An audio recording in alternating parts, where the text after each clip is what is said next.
pemirsa, sebelum saya menyampaikan firman Tuhan untuk saudara-saudara sekalian, saya ingin mengajak saudara sekalian untuk menyanyikan sebuah pujian yang mengajak kita semua untuk memuji dan menyembah Tuhan lebih bersungguh-sungguh, memuji dan menyembah Tuhan.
Salam saudara pemirsa, sampai berjumpa kembali dengan kami dalam program Berita Pengharapan.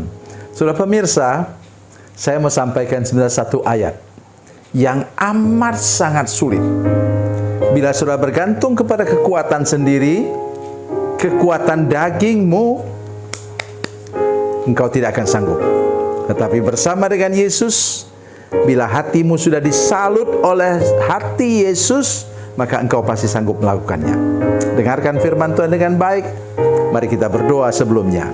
Bapa, dalam nama Yesus, terima kasih untuk kebenaran firman Tuhan yang kami dengar sebentar. Kami percaya bahwa Tuhanlah yang sanggup menolong kami untuk kemudian melakukan apa yang benar di hadapan Tuhan. Terima kasih Bapa di surga. Dalam nama Yesus kami berdoa. Haleluya. Amin. Saudara pemirsa, mari kita membuka Alkitab kita dari Perjanjian Baru. Perjanjian Baru, Injil Matius pasalnya yang kelima ayat 44. Matius pasal 5 ayat 44. Demikian bunyi firman Tuhan. Tetapi aku berkata kepadamu, kasihilah musuhmu dan berdoalah bagi mereka yang menganiaya kamu. Amin. Kalau saya membaca ayat firman Tuhan ini atau ingat ayat firman Tuhan ini, saya mengatakan, Tuhan, saya tidak mampu. Mengapa? Temperamen saya melankolis, saudara sekalian. Saya orang yang pendendam, ya, tidak bisa melupakan kesalahan orang lain. Ya, walaupun saya sudah berdoa, saudara sekalian, lama sekali baru saya bisa melupakan kesalahan orang lain. Tetapi seiring dengan pertumbuhan rohani saya, makin lama saya makin bisa melakukan firman Tuhan ini. Contoh, tidak ada orang melankolis yang bisa menjadi pemimpin. Karena apa? Ngomong salah anak buahnya, dia tersinggung. Bagaimana kita bisa memimpin orang? Tetapi saya puji Tuhan, saudara sekalian, saya memimpin, berkali-kali memimpin, ya, menjadi gembala jemaat misalnya, itu juga memimpin.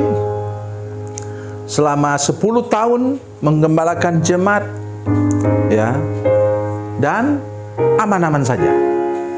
Tentu saja ada waktu di mana saya tidak bisa menahan diri, saya marah, tetapi kemudian saya orang yang menjadi bisa minta maaf kepada orang lain. Nah, inilah contoh dari firman Tuhan ini yang sangat jelas bagi kita. Saya juga pernah memimpin sekolah tinggi teologi, mendirikannya, kemudian memimpin. Tetapi kemudian Tuhan banyak sekali mengubah saya, membentuk saya. Inilah yang akan kita renungkan sebentar. Kata firman Tuhan katanya, tetapi apa? Tetapi aku berkata kepadamu, kasihilah musuhmu. Orang itu jelas-jelas memusuhi kita, menyaingi kita. Ada satu kali seorang anggota jemaat datang kepada saya dengan muka yang muram dan marah. Dia katakan, "Pak, tolong datang ke toko saya." Tokonya agak jauh dari rumah kami. Saudara sekalian, bagi saudara yang tahu Batam, saudara tahu itu rumahnya di Batu Aji. Saya tinggal di Batam Center, sekitar 15 km jaraknya. Jadi saya pun pergi ke sana mengikuti dia. Dan sampai di sana dia bilang, "Pak, lihat itu. Ada orang baru buka toko di depan saya, jualannya persis sama dengan saya. Tiap pagi dia begini, menghadap ke toko saya. Saya kira dia menyantet toko saya, karena sejak itu kemudian toko saya turun drastis." Kemudian saya katakan pada dia, "Dari mana kamu dapat bukti-bukti?" "Iya, buktinya ialah dia buat seperti itu, dan kemudian toko saya langsung menurun." Saya bilang kepada dia, yang bikin toko kamu menurun bukan gara-gara dia. Karena Tuhan katakan kepadamu, ayat firman Tuhan, saya sebutkan firman Tuhan kepada dia, yaitu dari Wahyu 12 ayat 11. Darah anak domba bisa melindungi kita, melindungi juga jualan kita dari semua serangan kuasa iblis. Terus saya bilang, "Kok Pak bilang begitu sih?" "Iya betul. Yang membuat toko kamu menurun bukan karena manjurnya santet dia, bukan. Tetapi karena hati kamu sekarang sudah berpikiran negatif tentang orang. Ya kalau dia menjalankan ibadahnya terserah dialah. Tapi kamu pelihara diri kamu sendiri. Rajinlah beribadah. Tiap hari berdoa, lindungi tokomu dengan darah anak domba Allah." Sudah dia melakukan itu, betul terbukti. Luar biasa saudara sekalian. Tokonya kemudian mekar lagi, dan tidak lama kemudian toko orang itu tutup. Saudara lihat, kuasa gelap tidak mungkin bertahan melawan kuasa terang. Perhatikan itu baik-baik. Sehingga ini firman Tuhan bukan menolong orang lain, tapi menolong kita. "Tapi aku berkata kepadamu, kasihilah musuhmu dan berdoalah bagi mereka menganiaya kamu." Yang kedua, berdoalah bagi mereka yang menganiaya kamu. Yesus waktu dia digantung di kayu salib itu, sudah dipaku di kayu salib, dia bilang apa? "Ampunilah mereka karena mereka tidak tahu apa yang mereka perbuat." Saya tunjukkan ayatnya kalau sudah belum tahu.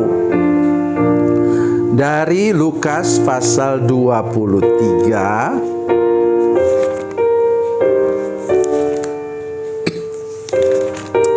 Lukas pasal 23.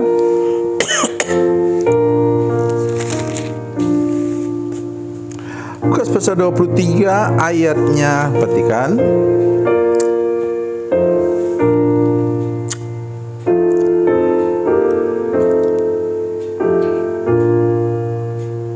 Ayat 34. Lukas 23:34 mengatakan, Yesus berkata, "Ya Bapa, ampunilah mereka sebab mereka tidak tahu apa yang mereka perbuat." Dan mereka membuang undi untuk membagi pakaiannya. Apakah semua orang yang menyalibkan Yesus itu sudah gila? Ya, mereka orang waras, saudara sekalian. Itu soalnya kepala pasukan itu kemudian mengatakan apa? Sungguh orang ini adalah anak Allah. Anak Allah itu ialah kaisar, saudara sekalian. Pengakuan yang luar biasa dari orang yang menyalibkan Yesus. Nah, yang membuat kita menang, yang membuat kita mampu mengatasi segala macam tantangan, hambatan, musuh dan saingan kita. Ini kata kunci tadi Tuhan sudah berikan kepada kita. Apa katanya? Berdoalah bagi mereka yang menganiaya kamu. Oh, saudara-saudara sekalian, semua pemirsa, saya mau lihat muka saya ke sini. Kita bukannya berdoa untuk musuh kita. Bahkan gembala kita pun, pendeta kita pun, kita jarang mendoakannya. Padahal mereka sudah setiap hari menyebut nama kita dalam doa mereka. Mari perhatikan ini betul-betul, supaya hidup kita aman, tentram, dan diberkati oleh Tuhan secara luar biasa. Mari kita berdoa. Bapa, dalam nama Yesus, terima kasih Tuhan untuk kasih dan anugerah Tuhan. Kami sudah mendengarkan firman Tuhan hari ini.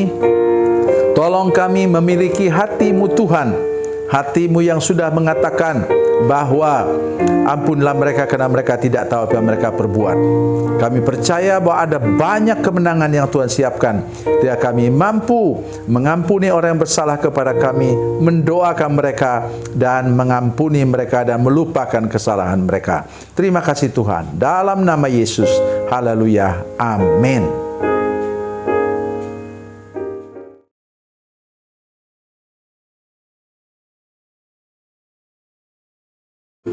Salam saudara pemirsa, mengakhiri program ini saya mohon kepada saudara-saudara pemirsa sekalian untuk bila saudara menyaksikan program ini melalui channel YouTube, maka tekan subscribe dan bunyikan lonceng. Dan bila saudara menyaksikan program ini melalui channel Facebook, tolong saudara-saudara sekalian tekan like dan juga komen. Dan demikian pula bila sudah menyaksikan program Makanan Bergizi hari ini yang tertulis, maka tekan yang sama juga, tekan like dan tekan komen. Dan tolong saudara-saudara sekalian untuk membagikan program ini, share program ini di channel saudara-saudara sekalian, supaya lebih banyak lagi orang diberkati melalui program ini. Tuhan Yesus memberkati, Tuhan Yesus baik.